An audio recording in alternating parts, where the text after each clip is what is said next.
Tiba waktunya bagi kita mendapatkan pelayanan sabda. Mari mohon tuntunan Roh Kudus dalam doa yang kita nyanyikan. Bersabdalah Tuhan, kami mendengarkan.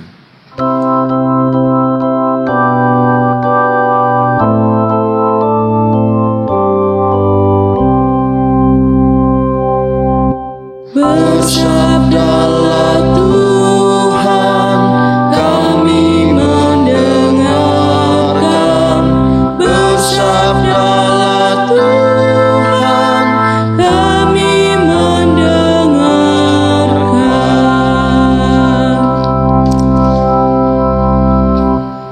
Bacaan pertama diambil dari Keluaran 2 ayat 5 sampai 10.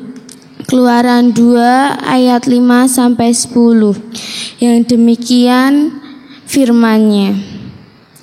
Maka datanglah putri Firaun untuk mandi di sungai Nil. Sedang dayang-dayangnya berjalan-jalan di tepi sungai Nil. Lalu terlihatlah olehnya peti di tengah-tengah teberau itu.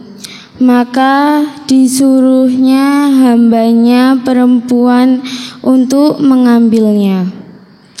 Ketika dibukanya, dilihatlah bayi itu, dan tampaklah anak itu menangis, sehingga belas kasihanlah ia kepadanya, dan berkata, tentulah ini bayi orang Ibrani.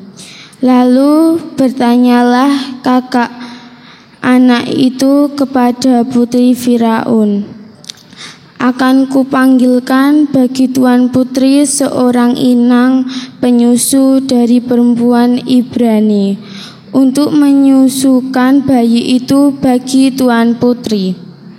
Sahut putri Firaun kepadanya, baiklah. Lalu pergilah gadis itu memanggil ibu bayi itu. Maka berkatalah putri Firaun kepada ibu itu, bawalah bayi ini dan susukanlah dia bagiku, maka aku akan memberi upah kepadamu. Kemudian perempuan itu mengambil bayi itu dan menyusuinya. Ketika anak itu telah besar, dibawanyalah kepada putri Firaun yang mengangkatnya menjadi anaknya dan menamainya Musa. Sebab katanya, karena engkau telah menariknya dari air. Demikianlah sabda Tuhan. Syukur kepada Allah.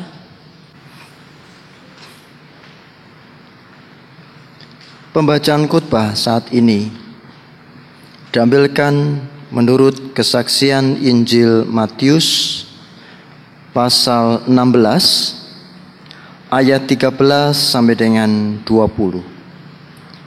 Matius 16 ayat 13 sampai dengan 20. Pengakuan Petrus.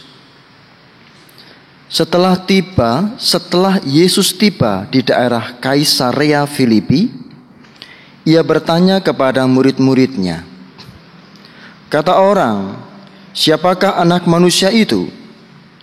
Jawab mereka, ada yang mengatakan Yohanes Pembaptis, ada juga yang mengatakan Elia, dan ada pula yang mengatakan Yeremia atau salah seorang dari para nabi.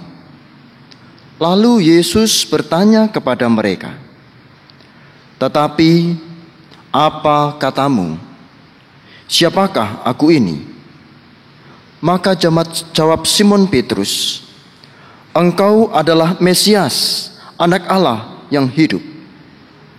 Kata Yesus kepadanya, berbahagialah engkau Simon bin Yunus, sebab bukan manusia yang mengatakan itu kepadamu, melainkan Bapa-Ku yang di surga. Dan aku pun berkata kepadamu, engkau adalah Petrus, Dan di atas batu karang ini aku akan mendirikan jemaatku, dan alam maut tidak akan menguasainya. Kepadamu akan kuberikan kunci kerajaan surga. Apa yang kau ikat di dunia ini akan terikat di surga, dan apa yang kau lepaskan di dunia ini akan terlepas di surga. Lalu Yesus melarang murid-muridnya supaya jangan memberitahukan kepada siapapun bahwa ia Mesias. Amin. Sungguh berbahagia setiap orang yang mendengarkan berita dari Tuhan dalam firman-Nya dan menaruh dalam hatinya juga melakukan. Haleluya. Amin.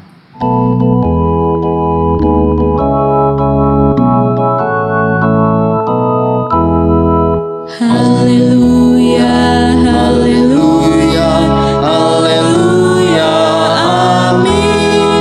Haleluya, haleluya, haleluya, amin.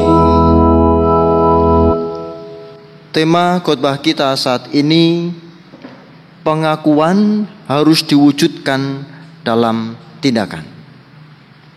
Bapak Ibu Saudara yang terkasih, harapan akan kedatangan Mesias sesungguhnya tersebar di berbagai pelosok dunia. Di Jawa salah satunya. Kita mengenal dengan yang namanya Sang Ratu Adil. Sang Ratu Adil yang dinyatakan dalam tulisan Raja Jayabaya dari Kediri tahun 1135 sampai 1157. Yang mana Sang Ratu Adil tersebut disebut oleh Raja Jayabaya sebagai Satrio Piningit. Selain itu, juga ada tokoh pahlawan yang sering disebut juga sebagai Ratu Adil, orang Jogja, Pangeran Diponegoro. Dia dianggap mampu membebaskan rakyat Jawa dari penjajahan Belanda. Bahkan Soekarno, presiden pertama kita, juga dianggap sebagai Ratu Adil. Namun saudara, semua yang dinyatakan sebagai Ratu Adil itu, sejarah membuktikan bahwa mereka belum bisa menjadi Ratu Adil yang sesungguhnya. Belum bisa disebut sebagai Mesias. Itu sejarah. Manusia modern juga membutuhkan kehadiran seorang Mesias, membutuhkan seorang penolong. Inspirasi dalam film Superman adalah ide mesianik yang ditampilkan dalam diri Christopher Reeve yang memerankan sebagai tokoh Superman. Film ini tahun 1978 disutradarai oleh Richard Donner, yang mana tokoh Superman memiliki nama Kal-El. Ya, nama manusianya Clark Kent. Ini anak-anak apal. Bapaknya namanya Jor-El. Ada kata El di sana. El sebetulnya terinspirasi dari Elohim, Yahweh, Tuhan. Di mana Jor-El mengutus anaknya Kara-El untuk datang ke bumi membawa misi keselamatan. Cerita tentang Superman pun ada kisah-kisah mesianiknya. Bahkan di dunia teknologi 4.0 saat ini sesungguhnya sudah 5.0. Dan di tengah-tengah pandemi COVID-19 kali ini, bukankah kita juga membutuhkan pertolongan? Siapa yang menolong? Bisa siapa saja, tetapi sesungguhnya siapa saja itu Mesias. Saudara, mengapa saya membawa dan memulai khotbah ini dengan seolah ada kebutuhan pertolongan? Bukan seolah, memang sesungguhnya kita membutuhkan pertolongan. Bermula dari kita menghayati bahwa kita membutuhkan pertolongan dari Mesias. Selanjutnya adalah pengakuan atas Mesias muncul dari dalam hati. Pengakuan atas Mesias yang menolong itu muncul dari dalam hati. Sehingga pengakuan harus diwujudkan dalam tindakan. Pengakuan tak hanya dari mulut, tetapi dalam tindakan. Narasi Injil kali ini bercerita tentang pengakuan Petrus yang patut kita teladani bersama. Maka mari kita perhatikan. Pertama-tama, Kristus bertanya kepada muridnya, kata orang, siapakah anak manusia? Kata orang, kata mereka, siapakah anak manusia? Siapakah Yesus? Mereka menjawab, oh engkau Musa, oh engkau Elia, oh engkau Yeremia, atau nabi-nabi yang lain yang bangkit kembali. Kata orang. Tapi kemudian Yesus bertanya, siapakah aku menurutmu? Petrus maju dan berkata, engkau adalah Mesias, tidak titik. Engkau adalah Mesias, anak Allah yang hidup. Saudara, terkadang kita merasa keren kalau mampu melihat pendapat orang lain. Menurut dia begini. Itu tidak dibutuhkan oleh Tuhan. Yang dibutuhkan oleh Tuhan, menurutmu aku ini siapa? Dan Petrus patut kita teladani. Dia maju ke depan dan dia mengatakan, engkau adalah Mesias, anak Allah yang hidup. Saudara yang terkasih, yang dibutuhkan Kristus adalah pengakuan yang lahir dari dalam diri kita. Bukan pengakuan karena orang lain, bahkan pengakuan karena ada bantuan. Wah, dibantu oleh gereja, gak enak nih kalau gak mengakui. Salah. Bahkan gereja tidak boleh juga melakukan hal-hal semacam itu yang kadang disebut sebagai kristenisasi. Membantu orang lain tapi embel-embelnya supaya masuk gereja. Salah juga. Bantu yang bantu. Kalau orang mengikut Tuhan, itu adalah kehendak Tuhan dan keputusan diri orang itu sendiri. Roh Kudus yang berkarya. Pengakuan harus lahir dalam diri. Bagaimana bisa sebuah pengakuan diri manusia dilahirkan? Tidak bisa kalau itu karena daya kemanusiaan.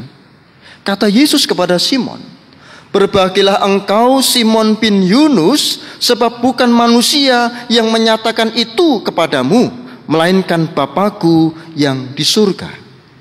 Ternyata Petrus memiliki pengakuan yang sedemikian besar dan hebat itu karena memang ada pencerahan, mata hati Petrus dibuka oleh Bapa sehingga bisa memberikan kesaksian dan pengakuan, engkau Mesias. Bahkan tak hanya itu, anak Allah yang hidup. Saudara yang terkasih, bagaimana dengan kehidupan kita? Persoalannya bukan soal mengaku. Saya yakin kalau saya tanya sekarang, mengaku Yesus Kristus Mesias? Katakan amin. Semuanya pasti mengatakan amin. Tapi hati-hati, jangan-jangan itu pengakuannya Petrus yang Anda tiru, yang saya tiru juga. Bagaimana agar kita merasakan bahwa Kristus memang penolong dalam kehidupan kita? Bersediakah kita membuka hati kita untuk Tuhan? Bersediakah kita membuka hati kita? Tuhan datang di sana mencerahkan kita dan kita melihat bahwa oh betul Kristuslah Sang Mesias. Saudara yang terkasih, memahami dan menghayati Kristus tak cukup soal pendapat orang lain, tak soal bagaimana saya membaca buku teologi yang luar biasa kemudian pintar mengatakan siapa Kristus. Pengakuan terhadap Kristus yang lahir dalam hati itu karena kehadiran Tuhan. Maka saudara, ciri yang pasti bisa dilihat mereka yang mengaku bahwa Kristus Mesias adalah pengakuan itu dilahirkan di dalam tindakan. Tindakan-tindakannya adalah tindakan-tindakan religius yang faktual, yang mendarat, yang membumi, yang bersama dengan banyak orang. Orang yang mengakui Kristus adalah Mesias adalah mereka yang juga mau bersama dengan orang lain membantu mereka. Bukannya orang yang sibuk hanya di dalam gereja. Maka sekarang banyak orang bingung, para aktivis bingung, karena biasanya sibuk dengan kehidupan bergereja, pelayanan ini itu, kok sekarang pandemi tidak ada. Kerinduannya luar biasa, tetapi apakah kerinduannya untuk melayani Tuhan? Bukankah Tuhan Yesus juga berkata, saudaraku yang paling hina itu mewakili aku. Pengakuan akan Mesias harus diwujudkan di dalam tindakan. Petrus adalah teladan yang baik. Dan kita tahu Petrus tak sehebat Paulus. Tetapi Petrus tetap dipanggil Tuhan. Petrus bukan mahasiswa seperti Paulus.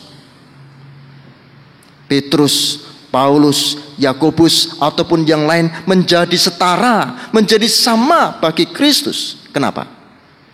Karena mereka dihadiri Tuhan. Demikian juga dengan kita. Siapa kita? Pekerjaan kita, status kita. Jangan mengambil kesimpulan ketika kita ekonomi lemah lalu Tuhan tidak hadir. Semuanya dihadiri oleh Tuhan, semuanya dibuka oleh Tuhan, dan semuanya punya kans untuk selamat dan ditolong oleh Mesias sejati. Selamat menghayati saudaraku. Di tengah-tengah pandemi ini kita membutuhkan pertolongan Mesias. Kita membutuhkan penguatan dari Mesias. Kita harus dihadiri oleh Bapa, dan pengakuan harus diwujudkan dalam tindakan. Amin. Saat hening bagi kita semua.